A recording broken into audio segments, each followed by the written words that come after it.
বৰষুণৰ পৰিমাণ কম হয় বা নাৰ্চাৰীবিলাকত যিহেতু পানীৰ দি থাকিব লগা হয়, সেই তেনেকুৱা ক্ষেত্ৰত যথেষ্ট কামত আহিব। লগতে আপোনাৰ বিভিন্ন ধৰণৰ আজিকালি নতুন পদ্ধতিৰে যিবিলাক খেতি কৰা হয়, তাতো এই যন্ত্ৰটো বিশেষভাৱে কামত আহিব। যিহেতু অসমৰ লগতে আজিকালি বিভিন্ন ৰাজ্যত টাবত বা প্লাষ্টিকৰ পাত্ৰত বিভিন্ন ধৰণৰ শাক পাচলি খেতি কৰা হয়। আৰু লগতে যিসকলৰ খেতি কৰিবলৈ ঘৰত মাটি নাথাকে বা যিসকলে ফ্লেটত থাকে বা টাউনত বাস কৰে, তেওঁলোকৰ কিছুমানে টাবত আজিকালি বিলাহী, বেঙেনা, গাজৰ আজিকালি তেনেধৰণৰ বিভিন্ন খেতি কৰা দেখা যায়। এনেকুৱা খেতিত যথেষ্ট সুবিধা হয় এনেকুৱা খেতি কৰিবলৈ। কিন্তু ইয়াত এটা ডাঙৰ সমস্যা হ'ল যে পানী দি থাকিব লগা হয় আৰু তাৰ বাবে এজন মানুহ জড়িত হৈ থাকিব লগা হয়। যদি 1-2 দিন পানী দিয়া নাযায়, তেনেহ'লে গোটেই খেতিখিনি নষ্ট হ'বলৈ ধৰে।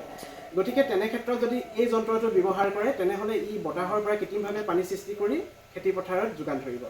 আৰু ইয়াৰ লগতে নাৰ্চাৰীসমূহতো এটা দেখা যায় যে তেওঁলোকে যিবিলাক পুলি আনে, সেই পুলিসমূহ প্লাষ্টিকৰ পেকেট বা টাবত ৰাখে, যাৰ ফলত প্ৰতিদিনে পানী দিব লগা হয়। কিন্তু এই যন্ত্ৰটো যদি সৰু সৰু বহুত টাব একেলগে ৰাখি যদি এই যন্ত্ৰটো ব্যৱহাৰ কৰা যায়, এই গোটেই টাবখিনিতে এই যন্ত্ৰটোৱে পানী যোগান ধৰিব। আৰু সাধাৰণতে দেখা যায় যে গছ পুলিৰ ক্ষেত্ৰত যদি পানী বেছিকৈ পায়, তেনেহ'লে সেই পুলিবিলাক নষ্ট হ'বলৈ, গুৰিটো পচি যাবলৈ ধৰে। গতিকে তাৰ বাবে এটা আমি নতুন টেকন'লজি ব্যৱহাৰ কৰিছোঁ। ইয়াত দেখিছে আপোনালোকে, এই সূতাৰ জৰিয়তে পানীখিনি যায়।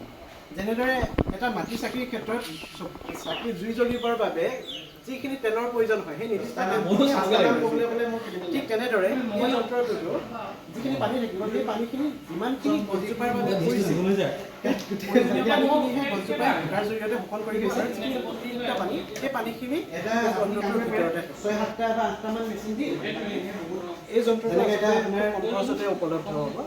এই যন্ত্ৰটো বনাওঁতে 2000 টকা খৰচ হৈছে। আৰু আমি বিশেষকৈ গুৰুত্ব দিছোঁ যাতে কম খৰচতে বনাব পৰা যায়। কিয়নো সাধাৰণ মানুহে যদি দামটো বহুত বেছি হৈ যায়, সাধাৰণ মানুহে কিনাৰ ক্ষেত্ৰত অসুবিধাৰ সন্মুখীন হ'ব।